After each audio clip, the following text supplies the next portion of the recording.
லைஃப்பில் நம்ம ஒரு டார்கெட்னு வச்சு ஓடும்போது அந்த டார்கெட் ஒரு கட்டத்துக்கு மேலே ஃபெயிலியரை நம்ம ஃபேஸ் பண்ணுறோம். அந்த டார்கெட்டில் நமக்கு வந்து ஃபெயிலியர் வந்துடுச்சு அப்படின்னும் போது அதிலேருந்து நம்ம மீண்டு வரணும் அப்படின்னா ரொம்பவே அதை வந்து நம்ம நிறைய ஒரு ஸ்ட்ரகிளை ஃபேஸ் பண்ணி தான் வர மாதிரி இருக்கும். யூபிஎஸ்சி ஆஸ்பிரண்ட்டாக இருந்தால் அவங்களுக்கு தெரியும், நம்ம ஒரு வருஷம் ஃபுல்லாக நம்ம அதை எஃபோர்ட் போட்டு நம்ம அது நெக்ஸ்ட் இயர் நம்ம கொடுக்கக்கூடிய அட்டெம்ப்ட் வந்து நமக்கு கிளியர் ஆகுது அப்படின்னா அது சந்தோஷமே வேறு.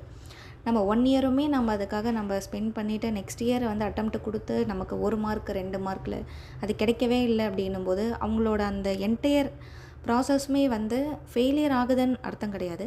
நெக்ஸ்ட்டு அடுத்த ஸ்டெப்பு நம்ம எடுத்து வைப்போம்.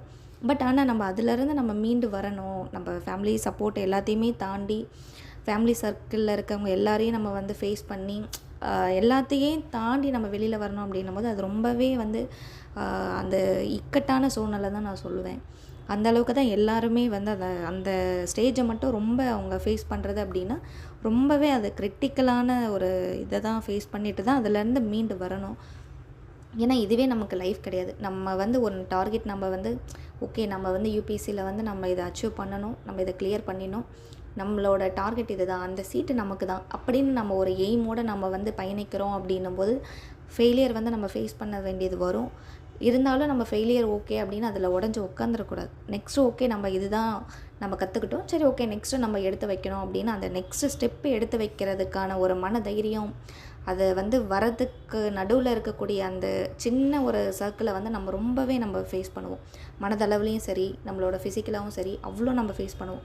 இருந்தாலும் அதில் மனசை உடஞ்சி உட்காந்துராமல் நெக்ஸ்ட்டு ஸ்டெப்பை நம்ம எடுத்து வச்சு நம்மளோட இலக்கை நம்ம அடையணும், அதுக்காக நம்ம இன்னும் வந்து திரும்ப நம்ம வந்து ஃபுல் எஃபர்ட் போடணும் அப்படிங்கிற ஒரு மனதைரியம் வந்து எல்லாருக்குள்ளேயும் வரணும். அப்படி தான் நானுமே மனசை உடஞ்சி நான் உட்காந்துட்டேன். ஏன்னா எல்லா ஸ்டூடெண்ட்டு மாதிரி நான் ஃபேமிலி சர்க்கிள் சப்போர்ட் அந்த மாதிரிலாம் கிடையவே கிடையாது. நான் விழுந்துட்டேன், திரும்ப நம்ம எழுந்திருக்கணும் அப்படின்னும் போது விழுந்த உடனே தூக்கி விடுறதுக்கு ஆள் யாரும் எனக்கு கிடையாது. அப்படி இருக்கிறப்ப என்னை நானே தான் மோட்டிவேட் பண்ணி எழுந்திருக்கணும் அப்படின்னு நான் நினைக்கிறப்ப எனக்கு மகாகவி பாரதியோட லைன் எனக்கு கனெக்ட் ஆச்சு. நின்னை சில வரங்கள் கேட்பேன், அவை நேரே என்றெனக்கு தருவாய், எந்தன் முன்னை தீவினை பயன்கள் இன்னும் மூளாது அழிந்திடல் வேண்டும், இனி என்னை புத்துயிராக்கி எனக்கேதும் கவலையறச் செய்து மதித்தன்னை மிக தெளிவு செய்து என்றும் சந்தோஷம் கொண்டிருக்கச் செய்வாய். இந்த வரி ரொம்பவே அந்த அந்த இனி என்னை புத்துயிராக்கி அப்படின்னும் போது நான் விழுந்துட்டேன் அப்படின்னாலும் நான் திரும்ப என்னால் மீண்டு வர முடியும், உனக்கு ஒரு லைஃப் இருக்குது, நீ அதை நோக்கி நீ போகணும் அப்படிங்கிற ஒரு லைன் வந்து எனக்கு ரொம்பவே கனெக்ட் ஆச்சு.